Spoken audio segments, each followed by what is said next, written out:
اس کی زبان کو انہی میں سے مکہ کے اندر اللہ کے رسول صلی اللہ علیہ وسلم کو انہی میں سے رسول بنا کر کے بھیجا تھا تاکہ وہ لوگ جو مکہ کے لوگ تھے آپ صلی اللہ علیہ وسلم کی زبان کو، آپ کے لہجے کو آسانی سے سمجھ سکتے۔ ہم اس کی مثال اس طرح سے دیکھنے کی کوشش کریں گے کہ اگر ایک چائنیز آدمی ہمارے بیچ میں آ جائے اور ہم کو کچھ کہنے اور سمجھانے کی کوشش کرے تو ہمارے لیے ان کا لہجہ، ان کی زبان سمجھنا بڑا مشکل ہوگا۔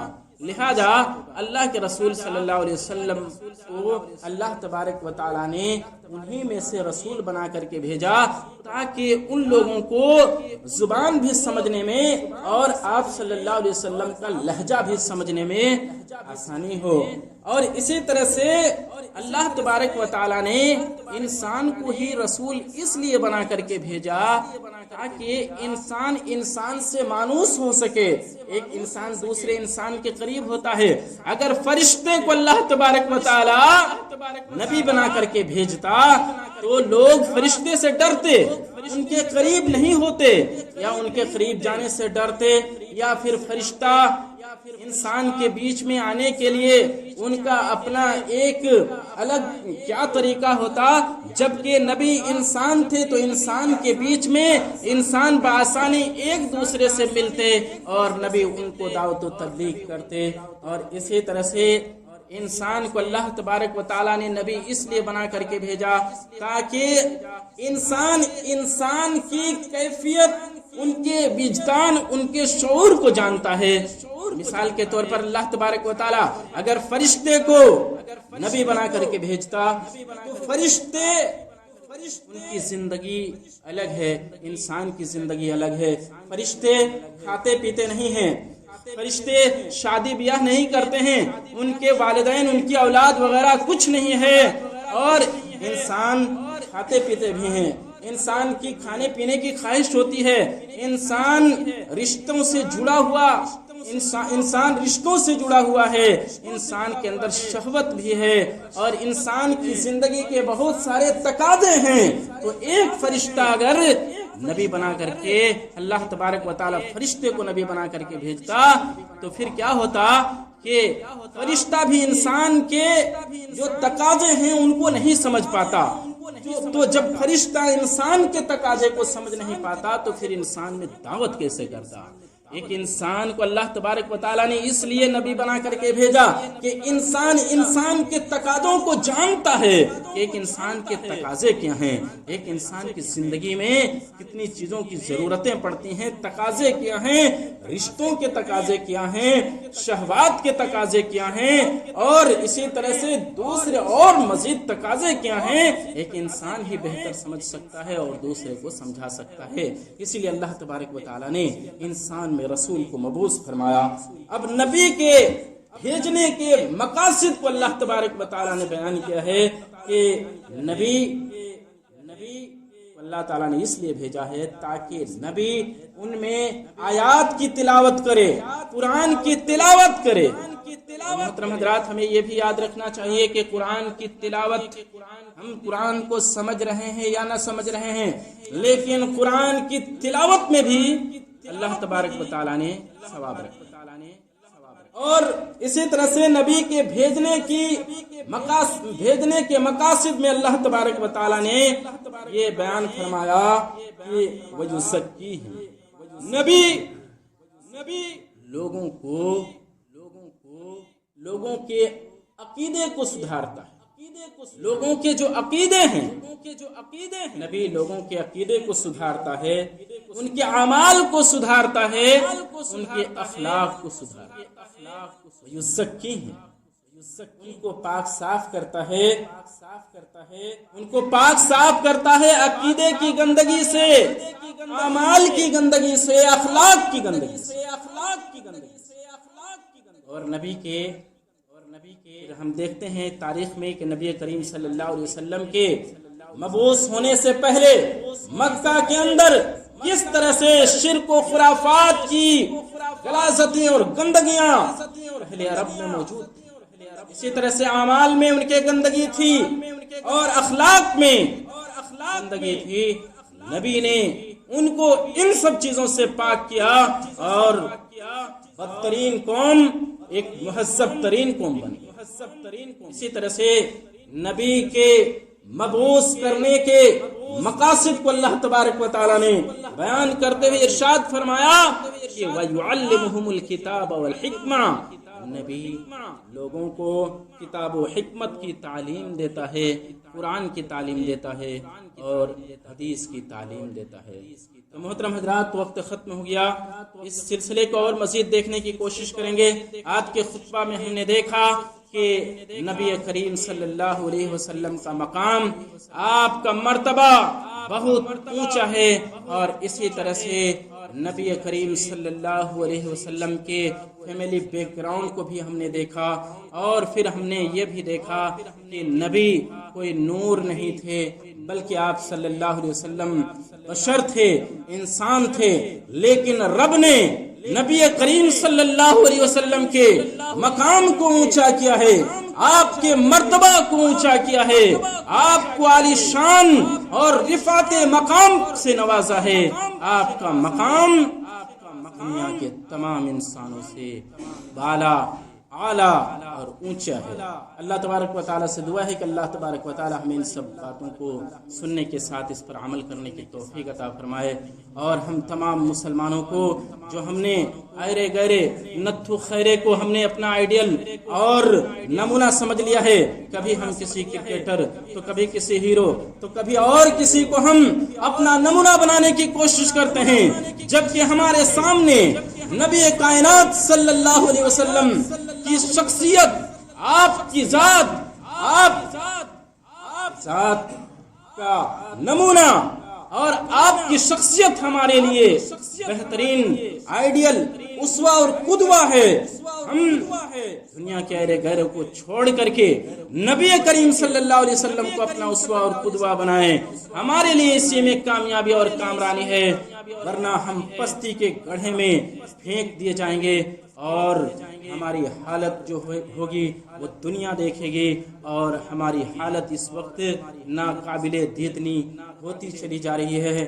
ضرورت ہے اس بات کی کہ ہم نبی کریم صلی اللہ علیہ وسلم کو اپنا آئیڈیل، اپنا اسوہ قدوہ، اپنا نمونہ بنا لیں۔ اللہ تعالیٰ سے دعا ہے کہ اللہ تبارک و تعالیٰ ہمیں اپنے نبی اکرم صلی اللہ علیہ وسلم کو نمونہ اور اس کے نقش قدم پر چلنے والا بنائے، آمین۔ وآخر الدعوانا الحمد للہ رب العالمین۔ السلام علیکم ورحمۃ اللہ وبرکاتہ۔